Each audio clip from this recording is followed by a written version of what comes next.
Hello guys, and welcome back to another tiny tutorial. And today I want to talk a little bit more about horns.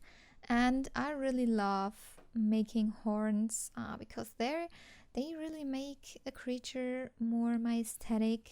And this is pretty cool. I really love them, and they don't only look good on dragons, so I actually can do them on every creature. But I will just show you how you can do some horns pretty easy when it comes to the basic form. And yeah, we are using the curved tube brush. It's a default brush in ZBrush, so you don't need to download anything fancy. Before we're starting dragging these things out, because the curved tube brush is dragging out these little curve meshes like you can see here on the picture. But before we can do that, and it's the same thing like when you're dragging out IMM primitives, you can't really have more subdivision levels on a model. So you can do three things. The first thing is you can just delete the lower ones or the higher ones, or you can use the free subdivision level button here. This sometimes makes some problems, at least for my meshes, so I don't really like using this, but you can do this.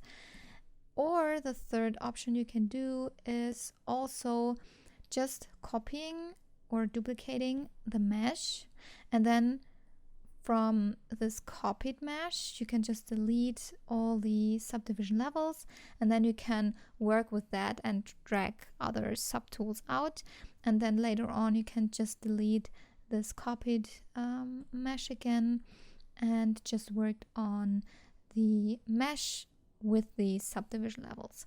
So these are the three options you can do. And I will just delete them for now because I don't need the mesh in another way. And before we are starting now, I need to just turn off the horns. And now we can just drag out these curved tubes. So let's do that. Oh, you can see it definitely works. So we can just play around with that, and the bigger the draw size is, then the bigger the curved tube will be as well. So when you have a very big one, you have big horns. If you have a very small one, you have small horns.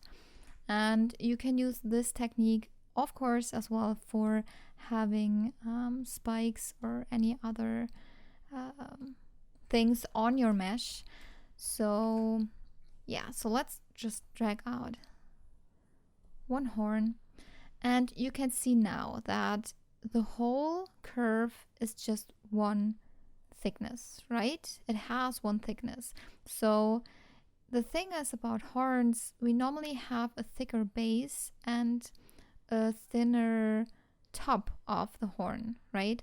And we can do that pretty easy when we're just going over here to the stroke menu and then down to the curve modifier, and then clicking on the size button, and then clicking on the curve fallout menu as well, and a little window will open.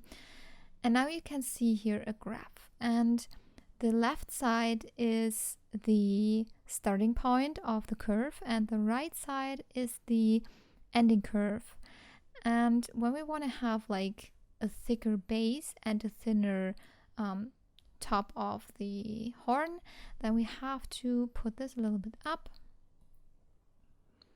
and the right side a little bit more down. So now we should have like a bigger base and a thinner tip. So let's see if this works. And yes, it works. It is a pretty handy trick to do that. And yeah, of course you can just do whatever form you want to. And you can also just click around here on the mesh so the line will just disappear, and then you can go on and make some other branches of the horn, for example. So this is a pretty handy thing to do. And now you can create as much horns with as much branches as you want.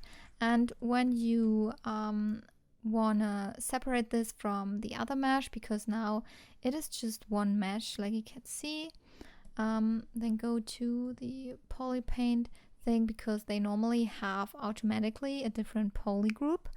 So you can just click the shift and control button at the same time, and then you go over the base mesh, click once, click twice, and then you have like the horns only, and then you can just mask them, click control and shift again, and then the other subtool will just appears, and then you can go to the split mask point. You can find this under the subtool, and then going under the split menu, and you can find here the buttons.